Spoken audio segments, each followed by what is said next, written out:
Pour cette première session de la 5e année de la 10e législature, la tradition a été respectée à la Chambre basse du Parlement. Comme il est de coutume, devant membres du gouvernement et tous les autres députés, c'est le bureau d'âge qui conduit la plénière avec à l'ordre du jour le discours du doyen d'âge. L'honorable Croix Fegueux, puisqu'il s'agit d'elle, a profité de la tribune pour condamner fermement le meurtre d'une jeune fille le 11 février dernier à Cambé. Aux parents de la jeune Chérisse Lennuy qui a perdu la vie suite à cette barbarie, adresse les sincères condoléances de la représentation nationale. Après les larmes, elle a également passé en revue les différents maux qui minent la société, tels que les problèmes d'électricité, l'immigration clandestine, la crise des enseignants ou encore la corruption ambiante.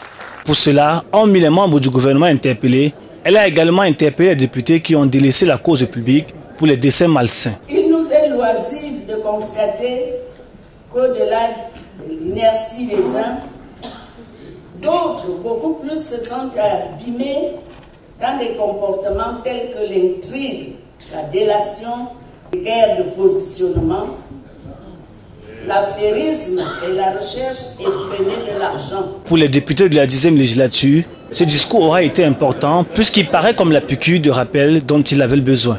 Elle a effectivement dit que les choses ne vont pas comme ça devrait se passer et en pareille circonstance, les députés devraient prendre leurs responsabilités. Et je me dis, c'est une interpellation qui va nous amener à redoubler d'ardeur, n'est-ce pas, au travail. La dernière année de cette mandature commence ainsi avec un bilan à défendre, mais également des attentes émises. Cette session, vous savez que c'est la session de renouvellement, que ce renouvellement soit équitable. Et en marge de cela, nous voulons aussi parler des lois qui peuvent arriver.